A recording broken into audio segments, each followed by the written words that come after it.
Case of College Square Apartments versus Mirlande, Dina. On the register, represent College Square. All right, College Square is represented by counsel. Let me have your name again, please. It's Annika, A-N-N-I-K-A. A-N-A.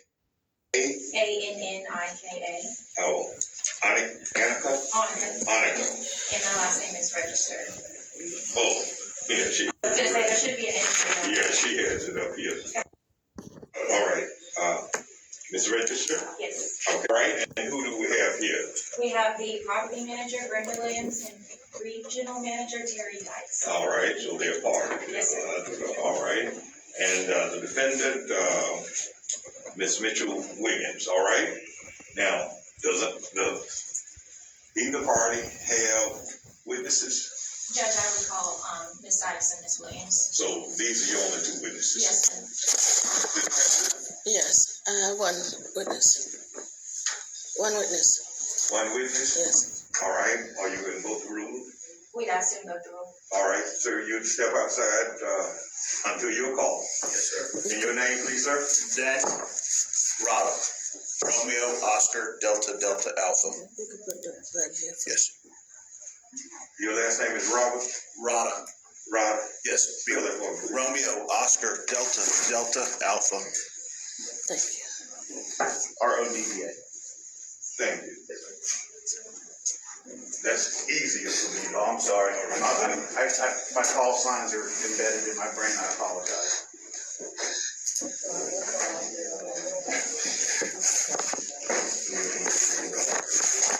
We'll call it. All right. Will you please raise your right hand to the party? Do you solemnly swear or affirm testimony you give in this matter shall be the truth, the whole truth, and nothing but the truth, so help you God? I affirm. All right, you may take your hand down. All right, Ms. Register, you're the one initiated this action. Court will hear from you. Yes, sir. First, I would call Ms. Williams. Ms. Williams, you've been previously sworn. Can you say your name for the court, please? Brenda Williams. And how are you employed? I'm the property manager at College Square Apartments. What are your duties as the property manager at College Square Apartments? I handle the recertifications, the daily activities at the property, and the maintenance requests, tenant requests, a number of things. And as part of your job duties, are you familiar with the tenant, Ms. Wiggins, seated to my left? And do you know when Ms. Wiggins moved into College Square Apartments? Yes.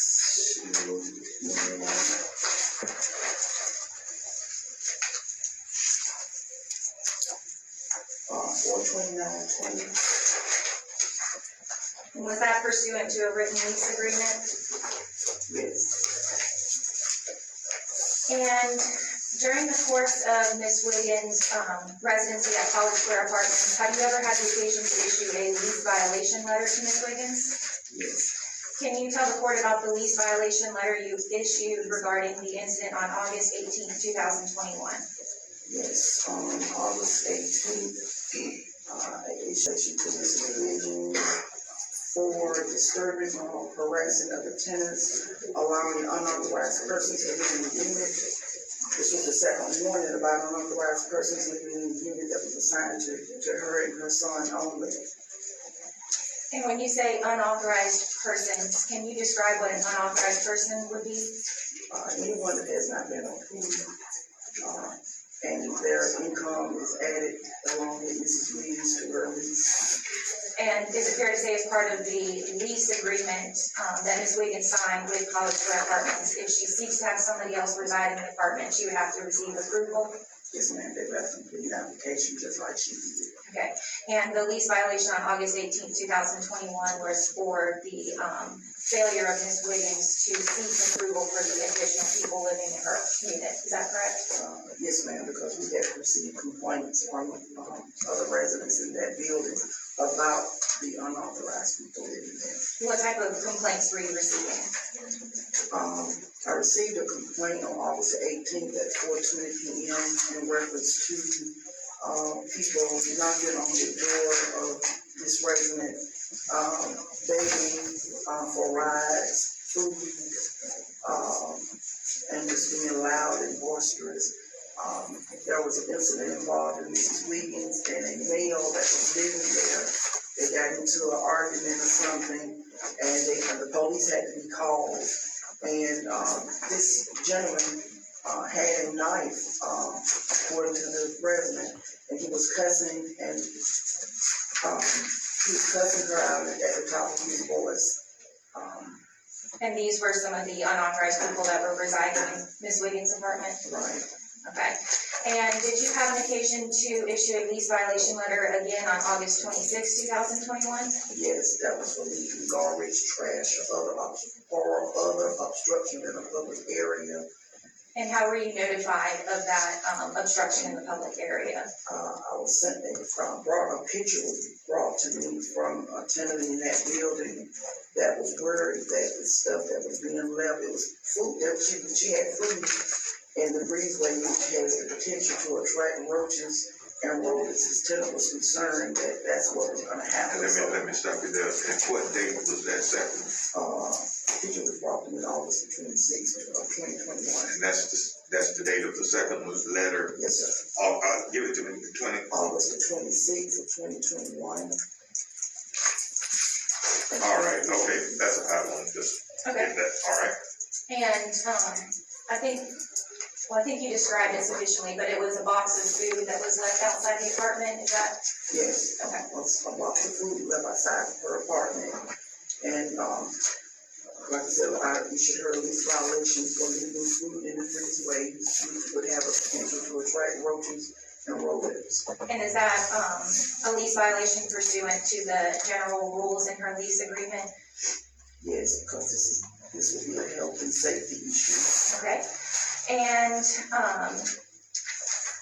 on September 17th, 2021, did you have an occasion to issue a notice of termination of lease and tenancy due to material non-compliance to Ms. Wiggins? Yes, Can you explain to the court what caused you to issue that notice of lease termination?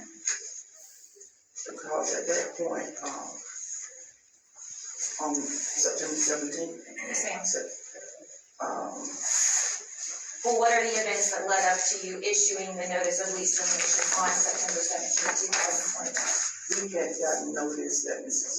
Wiggins had another apartment that she was renting in her name that was also income-based.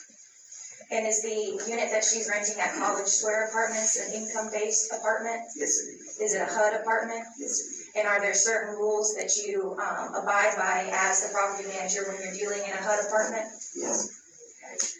And do you recall how you were notified about the second residence that Ms. Wiggins was leasing? It was Department of Community Affairs. And is that the Georgia Department of Community Affairs? Yes. And do they oversee your activities as a income restricted property? Yes. Okay. I don't have any further questions for Ms. Williams. Okay, that was December what, the notice of what? That was September 17th, 2021. September. Yes, sir. And it's your testimony that that was the notice of termination, is that correct? Correct. All right. Okay. Miss